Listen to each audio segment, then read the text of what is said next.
Hello everyone, आप सुन रहे हैं ये प्यार नहीं तो क्या है। चैप्टर 54। वेदांश मेहरा मुस्कुराकर बोले, आरोही, तुम ही अपने भाई को मना सकती हो। उसे समझाओ जरा, वो किसी की बात सुनता भी है तो सिर्फ तुम्हारी है। आरोही हल्की सी मुस्कुराकर बोली, हाँ मैं मना तो सकती हूँ, लेकिन अगर भाई किसी और को पसंद करते हो तो? आशीष मेहरा ने सहज भाव से कहा, तो हमें उसमें भी कोई दिक्कत नहीं है। अगर उसे कोई पसंद है तो हमें बताने में झिझक महसूस न करे, हम उसकी खुशी में ही खुश हैं। आरोही की आंखों में चमक आ गई। उसने तुरंत कहा, तो फिर ठीक है, भाई को शादी के लिए मनाने की जिम्मेदारी अब मेरी। मैं आप सबसे वादा करती हूँ कि बहुत जल्द भाई खुद शादी के लिए तैयार हो जाएंगे। लेकिन मेरी एक शर्त है, अब आप लोग उनसे ना शादी की बात करेंगे, ना किसी लड़की से मिलने के लिए कहेंगे, बल्कि उस टॉपिक को पूरी तरह भूल जाएंगे। अगर आप सबको ये मंजूर है तो ही मैं उनसे बात करूंगी, बताइए। सभी हंसते हुए बोले, मंजूर है, अब कोई शादी का नाम नहीं लेगा। आरोही मुस्कुराते हुए खड़ी होकर बोली, ओके, तो फिर तैयार रहिए, आपका ये काम बहुत जल्दी पूरा हो जाएगा। इतना कहकर वो चिराग के रूम की तरफ बढ़ गई। उसके जाते ही गीतांजलि जी ने सबकी तरफ देखते हुए कहा, देखना, आरोही ही है जो उस नालायक को समझा सकती है। पता नहीं किस जिद पर अड़ा हुआ है कि शादी नहीं करनी। अरे भाई, शादी तो एक दिन सबको करनी ही पड़ती है। ये कौन सा दूसरी दुनिया से आया है जो नहीं करेगा?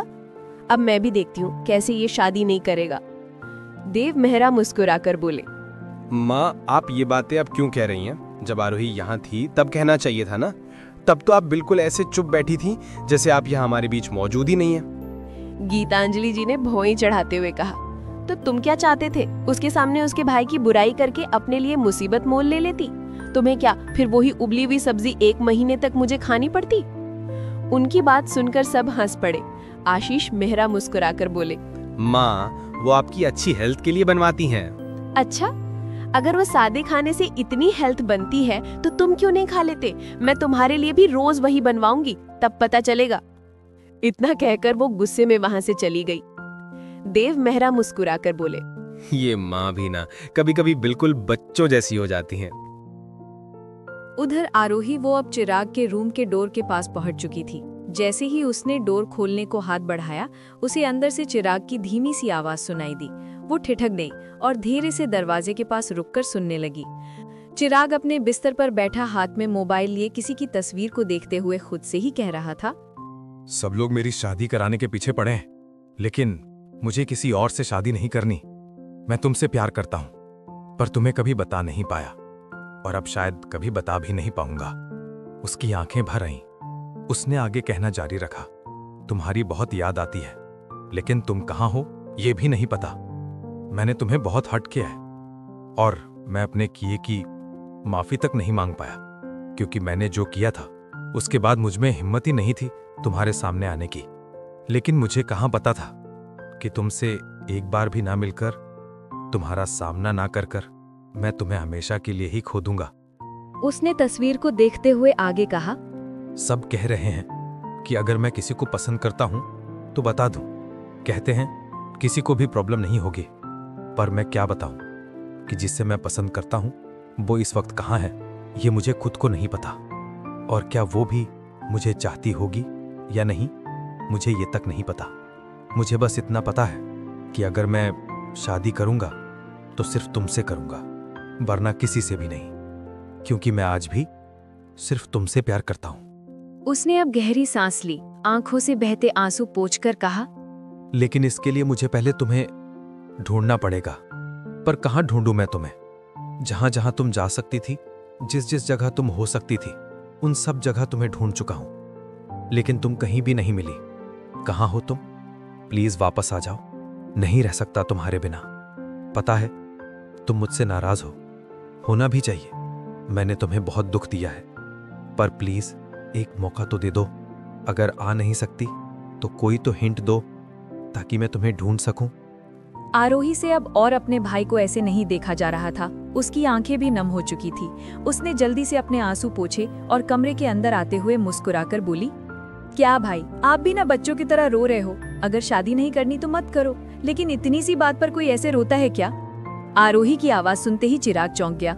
उसने जल्दी से मोबाइल साइड में रख दिया और आंखें पोंछते हुए मुस्कुराकर बोला, अरे यारू, तू यहाँ?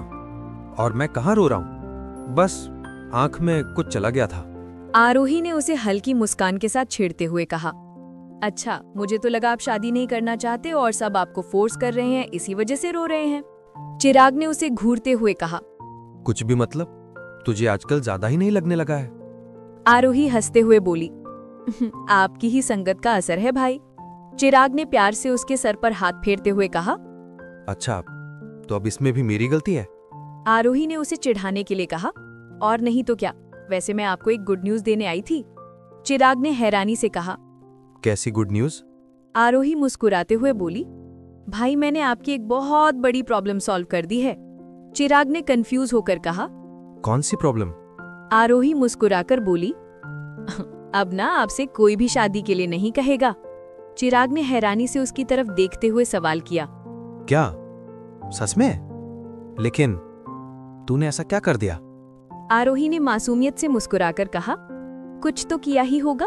खैर, आपकी परेशानी तो अब दूर हो गई ना, इसीलिए आप पहले की तरह खुश रहिए, बाकी आपकी सारी परेशानियां मैं दूर कर दूंगी। चिराग ने उसे गले लगाकर मुस्कुराते हुए कहा। जिस भाई के पास तेरे जैसी बहन हो, वो भाई कभी दुखी रह सकता है क्या? आरोही हंसते हुए बोली, नहीं, बिल्कुल भी नहीं।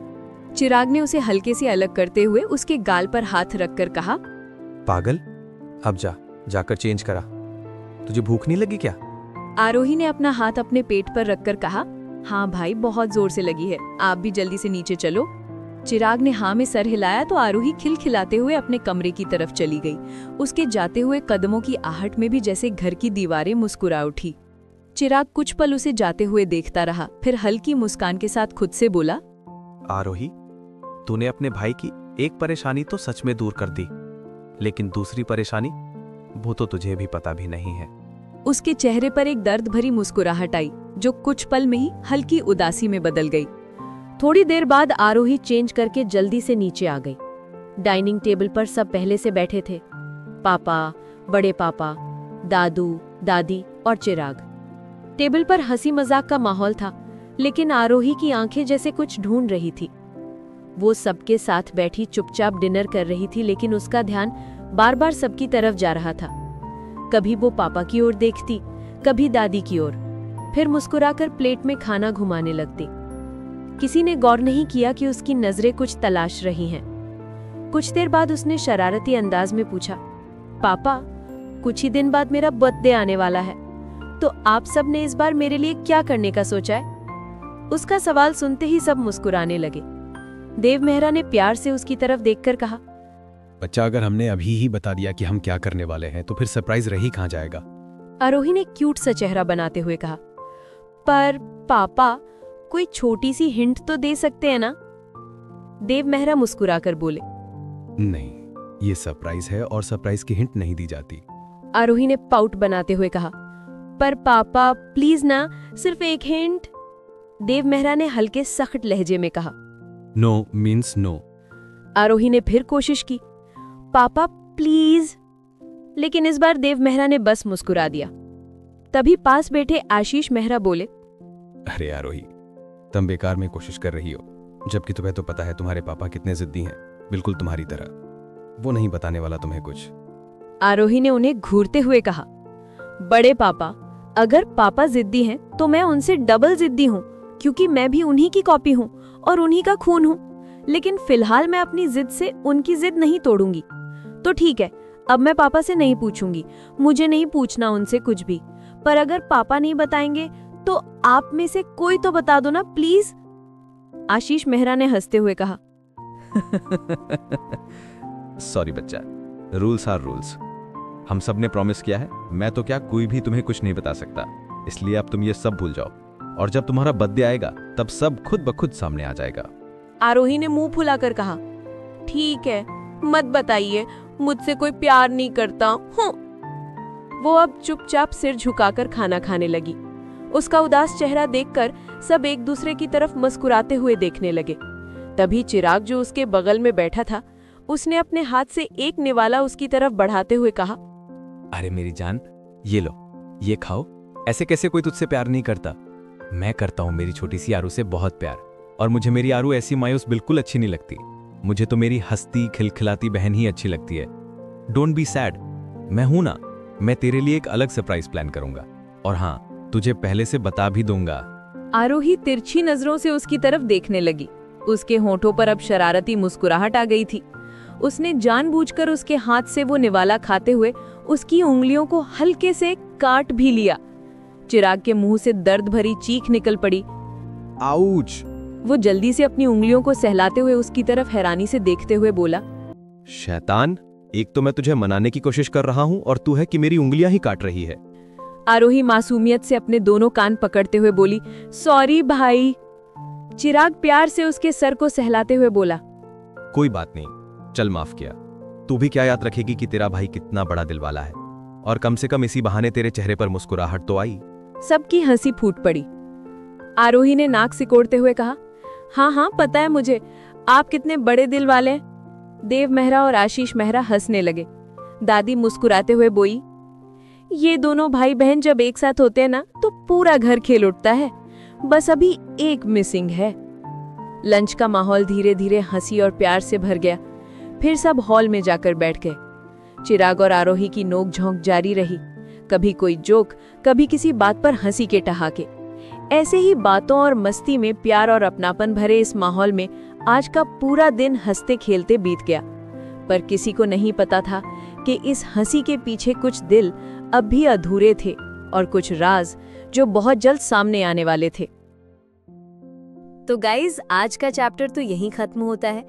अगर आपको मेरी ये कहानी पसंद आ रही हो तो वीडियो को लाइक करें, अपने फेवरेट मोमेंट को कमेंट में जरूर शेयर करें।